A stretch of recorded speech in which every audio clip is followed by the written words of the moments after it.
la fuite en avant vaccinolâtre. Il s'agit d'avoir une analyse fine ici, hein, notamment avec le rôle des instances supranationales comme l'Union européenne. Mais vous allez voir aussi ce qui se trame avec le Gavi, cette structure qui est d'abord financée par la fondation Gates.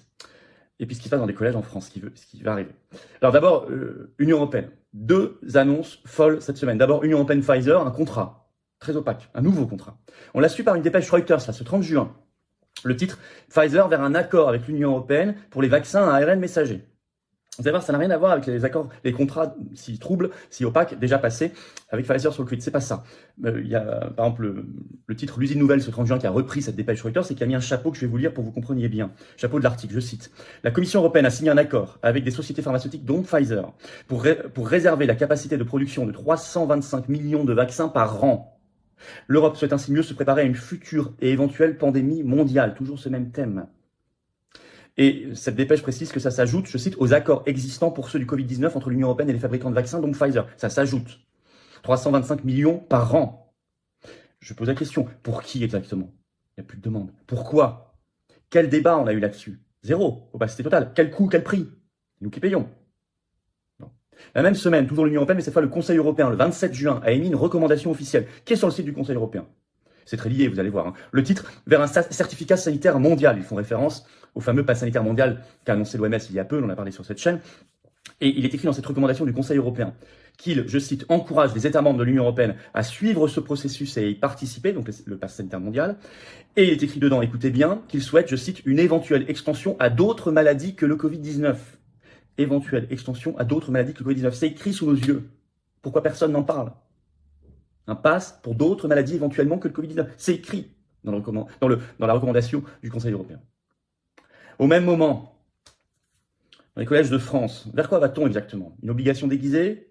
Je vous explique. Sur autre chose, sur le garde asile. C'est un autre vaccin contre les papillomavirus. Je vous explique, c'est un article de actu.fr du 29 juin.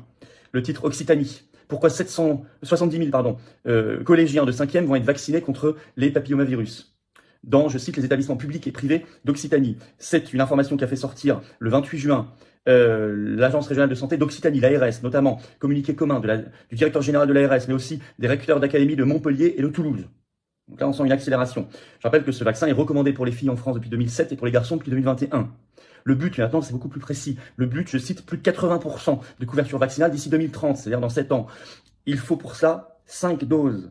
2 doses, c'est écrit dedans. 2 doses entre 11 et 14 ans, plus 3 doses entre 15 et 19 ans. Alors, il faudra l'accord des parents pour les mineurs. Mais comment ça va se passer? Je cite un extrait de cet article qui est en ligne actu.fr. Comment s'organise cette campagne de vaccination des élèves de 5e? Intervention d'équipes mobiles de vaccination auprès des collégiens des classes de 5e dans les 584 collèges publics et privés sous contrat de la région Occitanie, avec l'appui des centres de vaccination. Objectif, réaliser le schéma complet de la vaccination HPV, avec 2 injections à intervalle d'au moins 6 mois, sur une même année scolaire pour au moins 30% des adolescents ciblés, soit un effectif potentiel de 21 000 collégiens dans les 13 départements en Occitanie. Alors attention, en fait, c'est dans toute la France. Là, ils en parlent parce qu'il y a des articles beaucoup en Occitanie, mais c'est dans toute la France. Ça vient d'une annonce qui a été faite en ce sens par Emmanuel Macron le 28 février dernier. Sauf que, on sent une espèce de montée en puissance. Est-ce que ça cache une très prochaine obligation qui romprait avec le principe de liberté qu'on défend? Et 2, on ne peut plus parler de rien depuis le Covid, mais je vous signale un article qui est toujours en ligne de TF1 Info sur ce vaccin-là, qui date du 26 novembre 2018, donc avant le Covid, donc il y avait un peu plus de liberté de parole là-dessus, qui sous-titrait « Le vaccin n'est quand même pas anodin » et qui interrogeait Véronique Chabernaud, oncologue et consultante de santé, et qui disait cela, c'est elle qui dit ça, c'est cette phrase-là, c'est sa citation. Mais depuis le Covid-19, on ne peut plus parler de tout ça, c'est complotiste, etc. Alors que c'est juste ce dont on doit parler, la fameuse balance bénéfice-risque et tout le reste. Alors, est-ce que, je le disais, on va vers l'obligation déguisée, précipitation, manque de recul, pourquoi cette accélération soudaine? Je rappelle quand même, beaucoup d'articles de presse là-dessus, que ce même produit, le Japon l'avait recommandé pour les filles en avril 2013, et l'a suspendu, ça a commencé juste 2 mois plus tard, et l'a suspendu pendant 9 ans. Jusqu'en 2022, où ils ont repris la recommandation, mais on se dit, 2022, vous comprenez le calendrier, on est en plein dans le Covid, au moment où, justement, et c'est partout dans le monde, y compris au Japon, il est plus difficile de parler des effets secondaires de ça parce qu'on n'a plus le droit, et au moment où les labos ont plus d'argent, de moyens et de pouvoir médiatique que jamais. En tout cas, moi, je pose l'information. Voilà, je ne suis pas médecin, je ne suis pas juge là-dessus. Je pose l'information parce qu'elle doit être donnée. Quant à, enfin, troisième élément, la course folle du Gavi. Le Gavi, c'est une structure mondiale. Ça s'appelle l'Alliance mondiale du vaccin, Gavi. Son premier financeur, c'est la fondation Bill et Melinda Gates. Bill et Melinda Gates écrit sur leur site, et le Gavi est lui-même le troisième financeur de l'OMS, notamment derrière aussi la fondation Bill et Melinda Gates qui finance en plus l'OMS. Bon, vous avez compris. Et qui a publié un communiqué ce 1er juillet, le titre, l'Alliance mondiale du vaccin déploie un vaccin 601 dans les pays à faible revenu, met en place des mécanismes novateurs pour lutter contre les nouvelles menaces d'épidémie.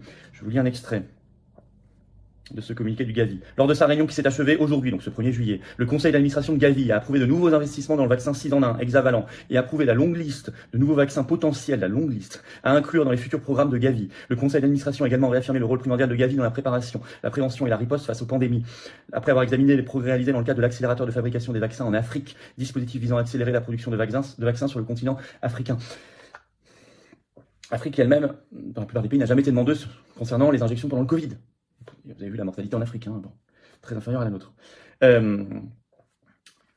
Et dedans, ils y glissent subrepticement, dans leur nouvelle stratégie d'investissement 2024, le Covid-19, l'injection Covid-19.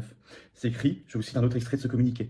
Stratégie d'investissement en faveur de la vaccination 2024, le conseil d'administration, du Gavi donc, a également approuvé une longue liste de vaccins à inclure dans la prochaine stratégie d'investissement en faveur de la vaccination du Gavi, qui sera finalisée d'ici 2024. La longue liste comprend des produits homologués ou en cours d'homologation contre l'hépatite E, le Mpox, la dengue, la Covid-19, la tuberculose, etc., etc. Donc ils ont glissé l'air de rien au milieu de la liste, la longue liste, comme ils disent eux-mêmes, le Covid-19. Tout ça, c'est la même semaine, hein, ce que je viens de vous dire là.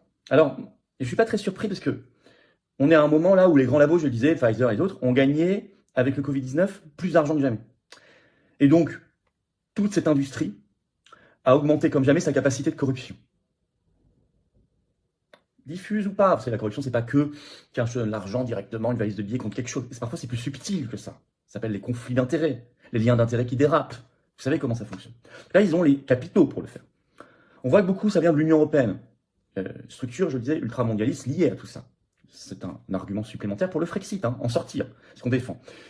Ce qui est certain, quand même, c'est que nous, le principe qu'on défend, c'est la liberté. Principe central, principe fondamental. Et dès que la liberté est un tant soit peu attaquée, on est là. Et même, on est là en amont, on alerte. En même temps, ce qui est intéressant, c'est qu'au niveau français et mondial, il y a une prise de conscience bien plus forte. Un des seuls effets positifs du Covid, hein, du problème de cette corruption, de ces conflits d'intérêts, des risques, de cette compréhension de la balance bénéfice-risque, et donc une augmentation du niveau général de vigilance. Ça, c'est certain, et tant mieux.